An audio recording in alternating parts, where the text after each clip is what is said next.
I'm not stopping, baby. I'm going to keep on ramping it up times 3 as I always have each year since this channel was started. In your head, they are crying. In your head, someday.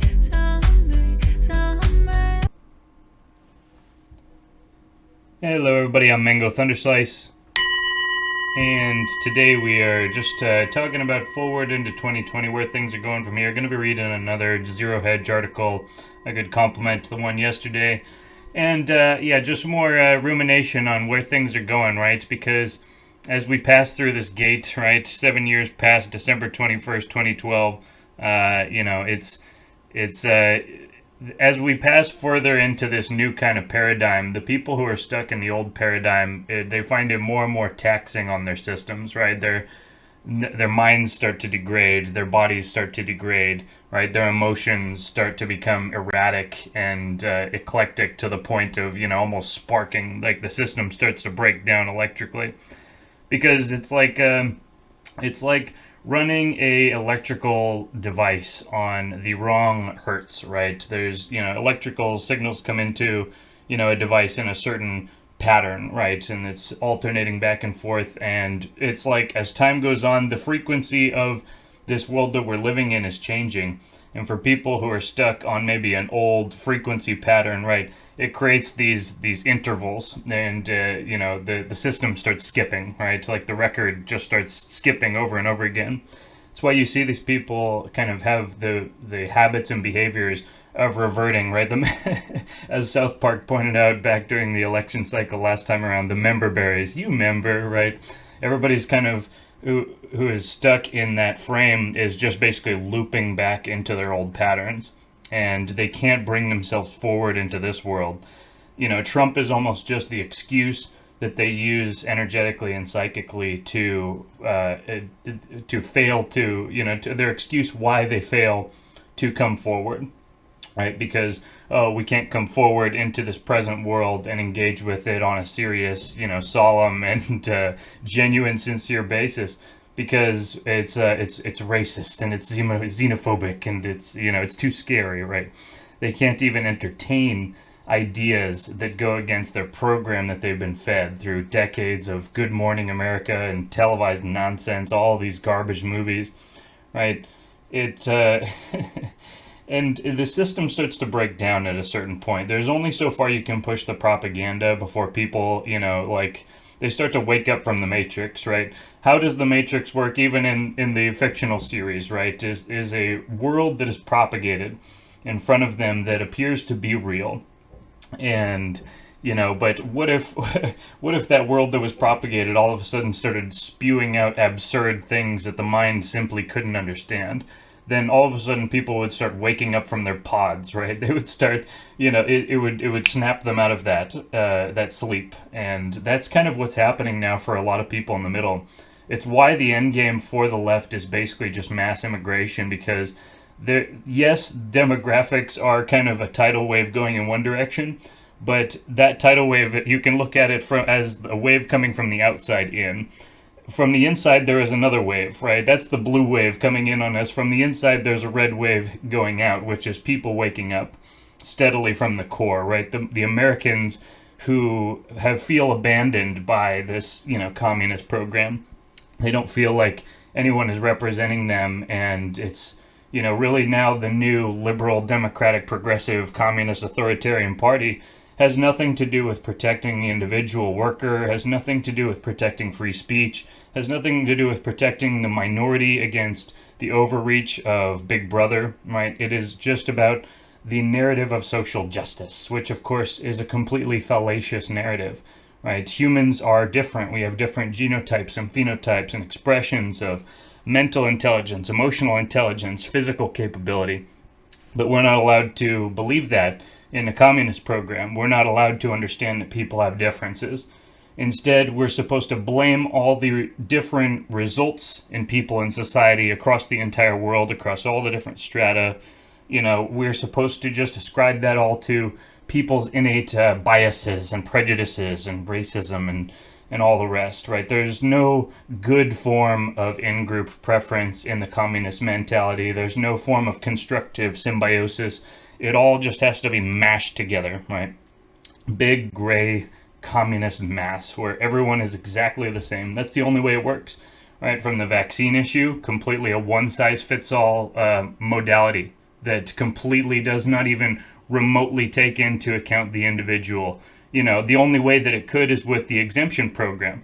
You know, not just the medical exemption, but the philosophical and religious exemption. Now they're taking that away. They're, by the force of the state, by the barrel of the guns of the state, now implementing a one-size-fits-all medical program with neurotoxic elements that have literally never been tested for their safety, other than, you know, a fraudulent pseudoscience where they're comparing basically vaccinated population to a vaccinated population, because apparently it's too unethical to test against a non-vaccinated population, right? It's too unethical to do basic medical science when it comes to the vaccine issue. And as I pointed out many times over the last several years, the big pharma cartel is the final energetic stronghold of the cabal. When that cracks, when not just the physical companies, right? This isn't just about legal settlements. It's about the psychic barriers that keep them entrenched. It is, and that is by the people themselves. It is not the industries. This is a very, very small amount of people that ultimately benefit from the medical industrial cartel. But there are large numbers of people that will defend it to the death, right? Because they have built their livelihoods on it. Doctors, nurses, people. I mean, literally a quarter of the economy is attached in some way, shape, or form to medical. You know, I don't know what the exact number is, but it's a huge number. And there's a reason that pharma is the most profitable industry of them all, because they basically use the mechanism of the state to benefit themselves, the entrenched cartel class, more than any other industry. If we were to actually properly deregulate the industry and allow real competition and actual free market in medicine, we would have all the benefits of, you know, even Trump himself, who's America First, is like, we should be allowed to buy medicine from other countries. Well, why is that, Mr. Trump?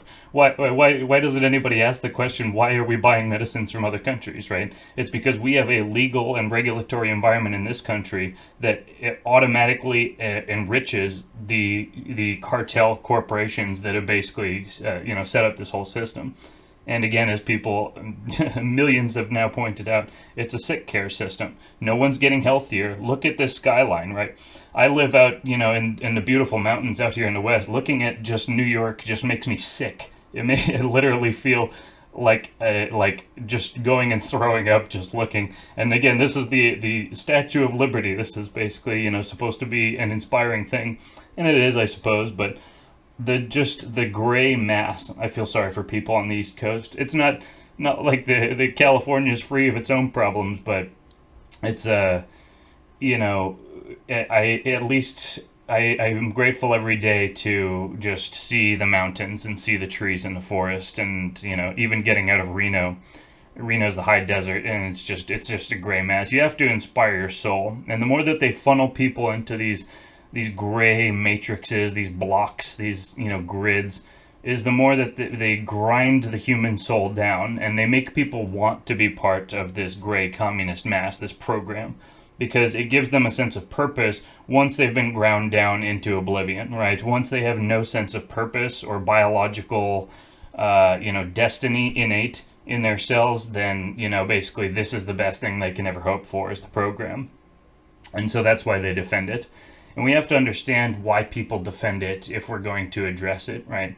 There's a large contingent of the population, you know, attached to Fifth World that are going to go down with the ship, right? They will live out the rest of their days completely defending every single aspect of the Matrix and the program and the narrative that they're fed on the TV, the propaganda.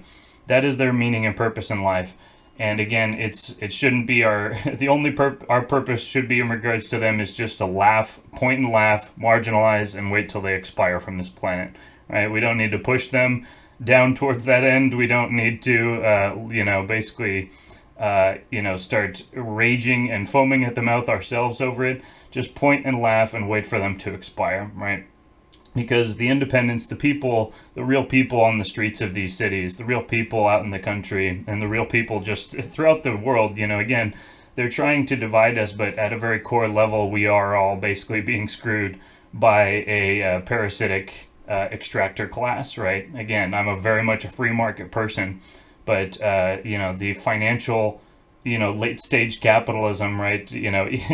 I'll fully admit, even as a Trump supporter, right? The economy, oh yeah, record stock market, only 10% of Americans meaningfully participate in the stock markets, right? So it's really just entrenching the rich class. And, again, I like the large, brunt of Trump's economic measures. And hopefully we can get, take back the House in 2020 and actually, with some conservatives who are amenable to Section 230 enforcement of social media and basically, rescheduling of cannabis, potential decriminalization of cannabis. And I think if we could just, bring those two populist aspects and keep out of the wars, right? Keep those three populist aspects at the forefront. The establishment left and the progressive communists are going to be out on their asses for the next 2 decades electorally, right? They'll still keep making their gains in places with the demographic shifts. But in the core of the country, right, the red wave emanating from the core, we need to give that as much time to incubate and generate and regenerate, right? If we can meaningfully control immigration, both legal and illegal, and we can allow for that and nurture that wave, basically we can absolutely take this back from the brink. 100% I'm still a gold pill. I'm not just a red pill or a black pill, right? I'm a gold pill. This whole thing is under control because I'm still here, baby. And even when I'm not here, I'm just going to reincarnate and I'm going to do it all over again 3 times, 10 times better. So there's nothing you can do to stop me. Like Jim Carrey said in Ace Ventura, if you were me, then I'd be you and I'd use your body to get to the top. You can't stop me no matter who you are. I love that line. Anyway, I think that's most of the points as a preamble to the article. But basically, yeah, 2020 is going to be a real shit show. It's going to be very entertaining for those of you who have spiritual balance and have, found your center and your station and purpose in all of this. If you haven't, it's going to be very difficult. Whether you're on the right or the left, it's going to be very, very difficult because this is a frequency shift, right? It's a phase change. And if you're committed to remaining a solid ice particle when all the others start to boil up and start to fly away, then it's going to be a very hard time. But once you're a water vapor, right, everything looks fun because you move faster than everyone around you. So that's that, and let's move on to the article. All right, another one shared by Zero Hedge. This is authored by Robert Gore at Straight Line Logic. It's titled, How's That Alternative Reality Working Out For You? At the end of 1984, slavery is freedom. 2 + 2 = 5 when Winston Smith loves Big Brother. The party has destroyed Smith's mind. He embraces whatever narratives it promulgates. The fictive party has solved the conundrum that bedevils any individual or organization seeking to exercise power. Coercion can exact physical compliance and the desired verbalizations, but how do you compel the subjugated to think and believe as you want them to think and believe? Our party, the confederation of powerful people who promulgate the narratives that always point the same direction, more government and power for the powerful, less freedom for the subjugated, has yet to reach the mind control of Orwell's party, but not for want of desire or effort. We know the party's narratives: globalism, climate change, surveillance, incarceration, political correctness, open borders, free migration, fiat debt, central economic planning, socialized education and medical care, and wars on terrorism, drugs, poverty, any regime that refuses to toe the party line, hydrocarbons, private firearms, individual rights, privacy, precious metals and cash, and socialized education and medical care. We know the party's institutions: governments, central banks and their central banks, intelligence agencies, military forces, police, permanent bureaucracies, multinational corporations, multilateral economic, political, and financial institutions, foundations, universities, nonprofits, and NGOs. We know the party's overlapping mouthpieces: the mainstream media, think tanks, government and intelligence agency propaganda organs, crony executives and their companies, Hollywood and academia. And we know the figureheads who stock governments and their allied institutions, and the party puppeteers who pull their strings. We also know the party is not omnipotent. Just as Orwell's party went to all that trouble to ensure Winston Smith thought the right thoughts, our party wants our belief, acceptance, and consent. Control is far easier to exercise on a population that accepts being controlled and gives carte blanche to its controllers. That Donald Trump, who occasionally tells inconvenient truths but has done precious little to actually change the way government operates, elicits paroxysms of spastic rage, shows just how important it is to the party that we all think the right thoughts. There are two problems with the party's narrative management: the people who don't believe it and the people who do.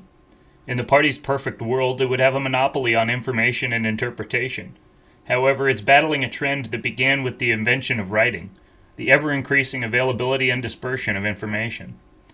The latest untoward development is the internet, which allows virtually anyone to disclose a secret, reveal a lie, express an opinion, satirize, post a photograph or video, or otherwise challenge party narratives.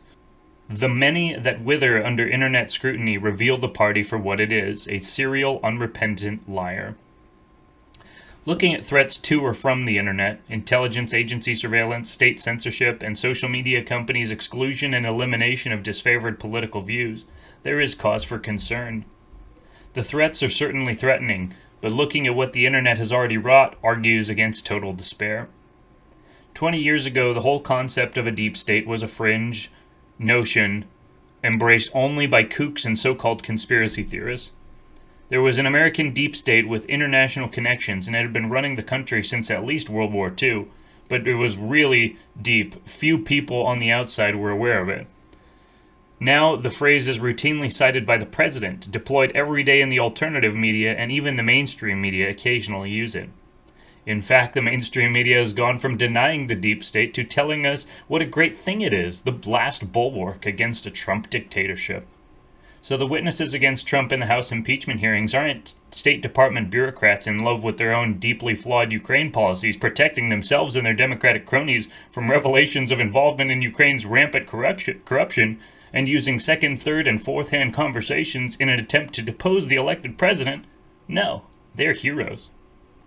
However, unlike the not-too-distant past when both bureaucrats and mainstream media commanded a certain respect among most of the populace, the House impeachment hearings got shredded in real time by the alternative media. Somewhere between 45 to 50% of the population refuses to believe what they're told to believe, and that percentage is always growing. Once you understand the con, you don't go back to believing it. Even a few Democrats recognize that the hearings flopped, and have suggested a face-saving motion to censure Trump rather than refer the case to the Republican-controlled Senate, where it would be a non-stop embarrassment.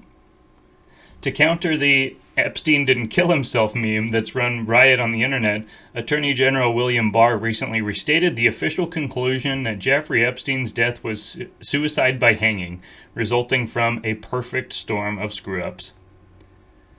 A quote from Caitlin Johnstone: "This perfect storm of unlucky oopsies included Epstein being taken off suicide watch not long after a previous suicide attempt and shortly before his successful suicide. Suggestions that the first attempt may have actually been an assault via attempted strangulation inflicted by someone else. 2 security guards simultaneously falling asleep on the job when they were supposed to be checking on Epstein. One of those guards not even being an actual security guard. Security footage of 2 cameras outside Epstein's cell being unusable due to a mysterious technical glitch.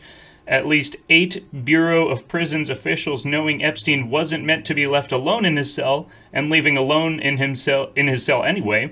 Epstein's cellmate being transferred out of their shared space the day before Epstein's death. Epstein signing a will 2 days before his death.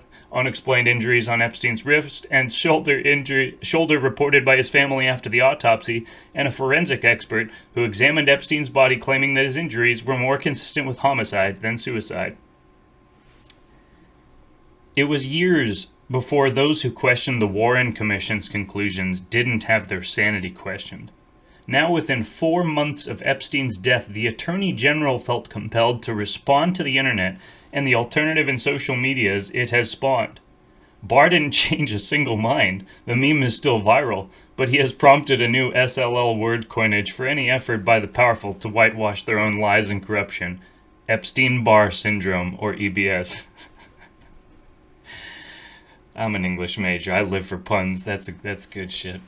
Thanks to the internet, those of us who are paying attention know our party's narratives and institutions, mouthpieces, and personnel are evil to their rotten core. We don't know all the details, but we don't have to. The incontrovertible truths we have are enough. Epstein could have disclosed devastating truths about party pedophiles, perverts, and pimps, and we've been Epstein-barred too often to believe he killed himself. Once your eyes are opened, they stay open, and you become an expert at spotting EBS. You reflexively reject party propaganda and, by implication, the party itself. Popular discontent and protests, some violent, are breaking out all over the world. A number of causes have been cited: corrupt governments, wealth inequality, domestic interference by foreign governments and institutions, rising taxes, fees, and the overall cost of living, and disconnected politicians, bureaucrats, and institutions. While all of these undoubtedly play a role, there's one constant that is rarely cited. People are fed up with the lies. They're enraged by the hidden agendas, incompetence, and evil the lies are meant to hide. The Chinese government is typical. It rests on lies. You don't need to censor the internet or institute a social credit system if truth is your lodestar. It has told a whopper regarding Hong Kong that a totalitarian system can accommodate a second system that confers substantially more freedom. Undoubtedly, the US and British governments are covertly encouraging Hong Kong's protesters and are trying to capitalize on the Chinese government's discomfiture. While the Chinese government regards the outside influences as illegitimate, it cannot tolerate a free Hong Kong even were the protests to stop, because a substantial portion of their billion-plus repressed citizens would get wind of it and ask why they cannot enjoy the same freedom. If China finds the protests of around 2 million Hong Kong residents troublesome, protests from even 1% of mainland Chinese, roughly 10 million people, wouldn't it be more? 1% of what, 2 billion? 20 would be a nightmare. Freedom and totalitarianism are self-evidently incompatible, and sooner or later the Chinese government will try to impose its system on Hong Kong. That's the truth it cannot tell. The protests may serve as the pretext, or there may be some sort of creeping consolidation before the one country, two systems charade ends in 2047. Either way, Hong Kong's days as a semi-free enclave are numbered. Its citizens know it, and that's the main fuel for the current conflagration, regardless of what the American and British governments are doing to fan the flames. As I say on the welcome page of Straight Line Logic, the truth always threatens those whose power and wealth rests on lies.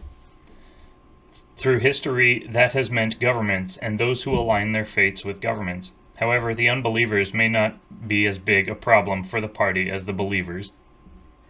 The party has morons on its team, those who still believe its narratives. It doesn't matter if true believers are PhDs, Mensa members, or billionaires. In real-world intelligence, they're not the sharpest tools in the shed. The problem with having morons on your team is that they're, well, morons. They're the party's allies, but that's like a military alliance with Haiti. They're too stupid or lazy to figure out the world they live in and aren't going to get their first clue until the handouts stop. As collapse accelerates and reaches full fruition, the ranks of the disbelieving and cynical will only grow. You quit believing when you're starving. The party's already faltering mind control effort will fail, even among the morons. Most of the PhDs, Mensa members, and billionaires who profess belief know the con, but go along with it for pelf and power. They have everything but principles, and will spout party proper speak as long as it's in their interest. And pelf. It's not often that I encounter a word that I'm not familiar with. Pelf. Wealth or riches, especially when dishonestly acquired. Frippery, rubbish, refuse, trash. Oh, yeah. Stick with me, bud. You'll learn some words while you're around here. They have everything but principles and will spout party proper speak as long as it's in their interest. So the party can count on the support of the venal and the duplicitous, but how staunch and steadfast will that support be when collapse accelerates, chaos reigns, and it's every man for himself? We'll see. The party narrative is problematic not just because of the quality of people who believe or profess to believe it. The more significant deficiency is that it doesn't correspond to reality. You can have millions, even billions of believers who fervently believe that 2 + 2 = 5, but that means you have millions, even billions, of intellectual cripples who can't balance a checkbook or perform any other elementary arithmetic function, or any of the higher operations arithmetic supports, like science and technology. The climate change debate is instructive. For years, people have tried to model financial markets. There's a built-in incentive. Incalculable wealth awaits anyone who gets it right even 60% of the time. Yet nobody has done so, because financial markets are extremely complex, are influenced by myriad variables, the relationship among variables and between the variables and the markets change, and we don't know all the relevant variables. The same thing can be said about climate modeling, except with more emphasis, because climate is more complex and has more potentially interacting variables, some of which we undoubtedly don't know about, than financial markets. Climate models should be considered inherently unreliable, and models that purport to explain and predict climate based on one or two variables laughably so. If we can't predict financial markets, we certainly can't predict climate. The state of human knowledge and predictive acumen just isn't there. Yet, on the basis of these inherently faulty climate models, many of which have already revealed their deficiencies, the world is supposed to reduce its standard of living, embrace radical, costly, and potentially deadly changes in power generation, food consumption, modes of travel, and economic activity, and hand power over to multilateral and global institutions, supposedly the only way with which the predicted consequences can be dealt. The problem with morons and what they believe is that reality-based non-morons can't wall them off to live with each other and the consequences of their collective irrationality and neuroticism. They insist we live according to their moronic dictates. Conflict is inevitable. However, the quality of the two sides will be far more important than their quantity. The party got what it wanted from Winston Smith, a dolt who believed its self-contradictory narratives, but wasn't much good for anything else. It's not clear if it was even economically worthwhile for the party to keep Smith alive. As a dolt, could he produce more than he consumed? In the coming conflict, one motivated hacker rebel will be worth at least 10 million Winston Smiths. A military specialist rebel able to organize and lead guerrilla operations will be worth at least 1 million Winston Smiths. And any rebel who refuses to be Epstein-Barred, sees through the party's narratives, fights its dictates, and has an unwavering dedication to the truth will be worth at least 100,000 Winston Smiths. And that's the end of the article by Mr. Robert Gore at Straight Line Logic. Pretty good. Enjoyed that one. And yeah, basically that's my video for today. I'll close out by pointing toward in 2020, we are, just like I called earlier in the year when the Vox adpocalypse began, the rate of change is already going hyperbolic, and the incentive to create an alternative platform is now growing orders of magnitude greater by the day, right? Who knows if this channel will even exist in 3 days, right? They're saying that there's going to be a purge. I don't expect this channel to be deleted, but I also wouldn't be surprised if it did. So go over to BitChute. That's where basically I've been putting the videos up as well. It used to be automatic. Now I don't know if the automatic thing is working as well, but I encourage you to just subscribe over at BitChute in the event that this channel is shut down, because I'm not stopping, baby. I'm going to keep on ramping it up ×3, as I always have each year since this channel was started. So hope you all are doing good. But oh yeah, pointing forward, Voice, right? That's what I was leading toward. Voice is based on the EOS blockchain, right? Dan Larimer, who is kind of a crypto genius, right? They are now basically in February 14th is when the beta platform of Voice is going to be launched. And I have a lot of optimism for this one. I think this is going to be a big thing. It's going to be much more professional than what we've seen from platforms like BitChute, no offense BitChute, you know, and DLive, which looks like it's like a gambling website. But so yeah, basically close it down with a final message from them, the rant, I guess, from their CEO Blendon Broomer and CTO Dan Larimer, right? It boils down to this. Social media is broken. Designed to use us, our data and attention is harvested into trillion-dollar profits for large corps, big tech, banks, and Wall Street interests, while we struggle to protect ourselves against the consequences of having our attention auctioned to anonymous parties and for personal information traded on the open market. This misalignment of interest between us and the platforms we once trusted continues to increasingly expose us to data profiling, identity theft, cyberbullying, and persuasive misinformation. It's never been more difficult to know what is real amongst the growing sea of manufactured propaganda intended to manipulate our thoughts and control our behavior.